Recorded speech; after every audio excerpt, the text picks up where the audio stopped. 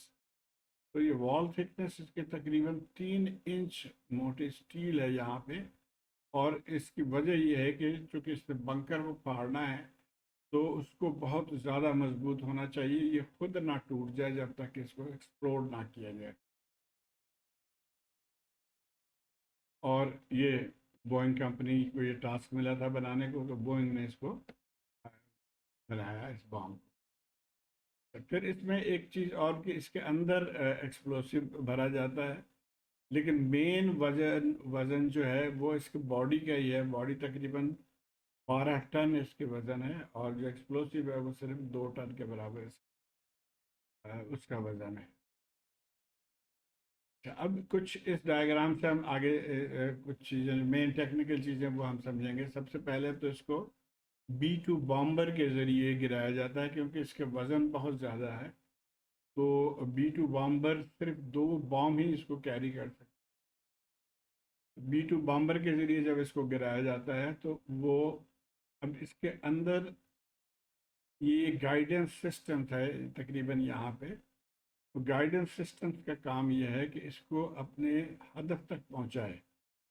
اور وہ کس طرح سے کہ یہاں پہ یہ فنس لگے ہوئے تو فنس کو ایڈجسٹ کر کے یہ ٹارگٹ تک پہنچاتا ہے کہ اوپر سے گرانا ہے، سائڈ سے ہم اس کو اٹیک کرنا ہے، اور کتنے گہرائی میں جا کے اس کو ڈسٹروائے کرنا ہے. یہ تمام چیزیں اس کو پروگرام کیا جاتا ہے. اور اس کی خاص بات یہ ہے کہ ہر بام کو انڈیویجولی پروگرام کیا جائے. اور یہ جو جی پی ایس سسٹم یقیناً آپ جانتے ہوں گے، جو ہم تو آج کل روز یوز کرتے ہیں، جو گوگل میپس کے ذریعے کسی جگہ جانا ہو تو جی پی ایس سسٹم، تو یہاں پہ یہ بہت ایڈوانس قسم کے جی پی ایس میکینزم یوز کیا جاتا ہے تاکہ بالکل پریسائز ٹارگیٹ پہ یہ پہنچے. ایک چیز اور کہ جیسے جیسے یہ میزائل ہے تو میزائل کے پیچھے ایک پروپلشن سسٹم ہوتا ہے جو بارود برسٹ کر کے اس کو پش کرتا ہے آگے کی طرف. اس بام میں اس طرح کی کوئی سسٹم نہیں ہے پش کرنے کا، صرف گریوٹی سے اپنے وزن سے یہ نیچے جاتا ہے. اور اس کو اسپیڈ اچیو کرنے کے لیے اس کو تقریباً اتنے ہائٹ سے 4000 فٹ یا 12 کلومیٹر اوپر سے ڈراپ کیا جاتا ہے. اور جب یہ زمین پہ یا بکر تک پہنچتا ہے تو اس کی اسپیڈ تقریباً 1000 فٹ پر سیکنڈ، یا اس کو نیئر سپر سونک ویلوسٹی یعنی آواز رفتار کے قریب یہ پہنچ جاتا ہے.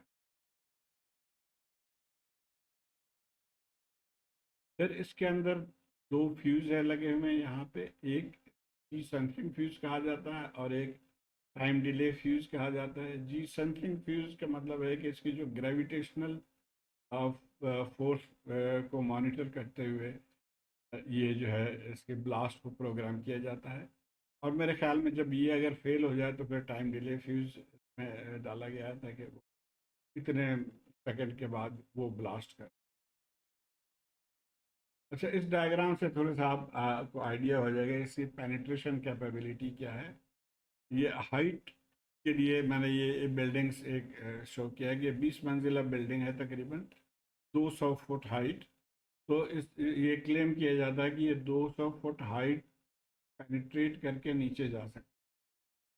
اور اس کی جو کیپیبلٹی ہے کہ اگر بنکر اگر فرض کریں آپ 18 میٹر کے کنکریٹ لیئر سے اگر بناتے ہیں، اور پھر اس کے اوپر اگر 42 میٹر 42 میٹر اگر آپ پہاڑ اور مٹی اور اس طرح کی چیزیں اس پہ ڈال دیتے ہیں، تب بھی یہ پینیٹریٹ کر کے اور نیچے ٹارگیٹ تک آ جائے گا. اب ٹارگیٹ کیا ہو سکتا ہے اس کیس میں اتنی زمین کے نیچے؟ ایک تو کمیونیکیشن سینٹر ہو سکتا ہے، کمانڈ سینٹر جہاں سے بیٹھ کے جو ہے جنگ کو کنٹرول کیا جاتا ہے. یا ایران کے کیس میں جیسے وہ کہہ رہے ہیں کہ یہاں پہ یورینیم کو جو ہے انرچ کرنے کے لیے پورا بنکر بنا ہوا ہے، پوری بلڈنگ ہے ان سائڈ کے اندر چھپی ہوئی. تو بہرحال جو یہ کلیم کرتے ہیں کہ جو ہی یہ بام ان چیزوں کو چیرتا ہوا جب یہاں پہ آئے گا اور خالی جگہ جو ملے گی تو اس کا رفتار تیز ہو جائے گا، اور وہیں پہ وہ جی سینسنگ میکینزم کام کر کے اس کو بلاسٹ کر دے گا، اور اس کے بلاسٹ ہونے کی وجہ سے یہ پوری جو یہ بلڈنگس ہے ان سائڈ، وہ تمام جو ہے جیسے زلزلہ آ جائے گا، وہ تمام چیزیں وہ توڑ پھوڑ کے رکھ دیں۔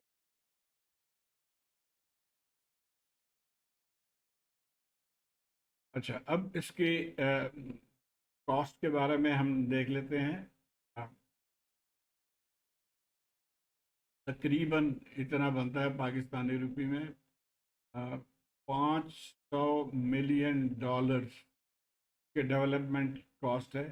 بعد میں جب انہوں نے پروڈکشن زیادہ کی ہوگی تو یقیناً صحیح ہوگی۔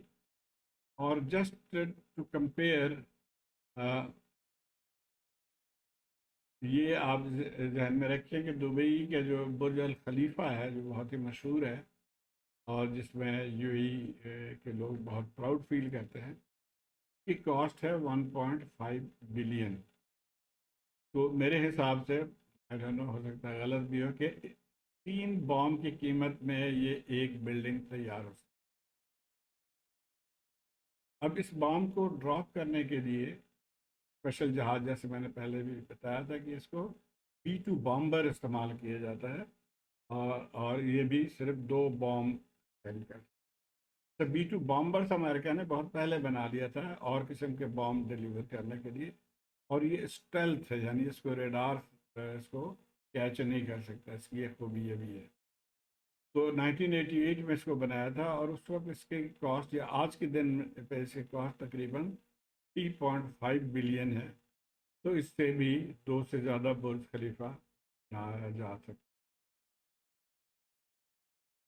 اچھا، یہ جو بام بنا کے انہوں نے رکھا ہوا تھا اس کو اب کہیں استعمال نہیں کیا، سوائے کہ اس کو گراؤنڈ ٹیسٹ کرتے رہے اپنے جو ڈیزرٹس میں، اپنے پہاڑوں میں، اپنے جو ٹیسٹ فیلڈس ہیں وہاں پہ، لیکن فزیکلی کسی جگہ کسی بام اس بام کو استعمال نہیں۔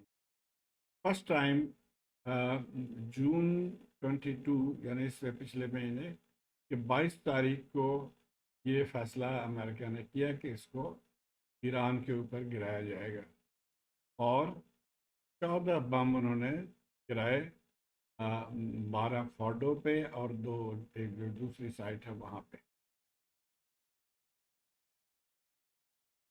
اچھا، اب یہ فورڈو کا میپ ہے جو تمام چیزیں یہاں چھپی ہوئی ہیں، لیکن اس کو اگر آپ انلارج کر کے دیکھیں گے تو کہیں نہ کہیں سے اس کے ٹنل کے راستہ نظر آئے گا۔ تو یہ چیزیں انہوں نے آئیڈینٹیفائی کر دیے تھے، اور پھر ان کو ٹارگٹ کیا، اور پھر مین بلڈنگ کو بھی ٹارگٹ کیا۔ تو 12 عدد بام یہاں پہ گرایا، اور جو اپیرنٹلی جو پکچر آ رہے ہیں سیٹلائٹ سے وہ کچھ اس طرح کے ڈیمیج ہوئے ہیں، دیکھیں 1 2 3 ہول یہاں پہ اور 3 ہول یہاں پہ 6۔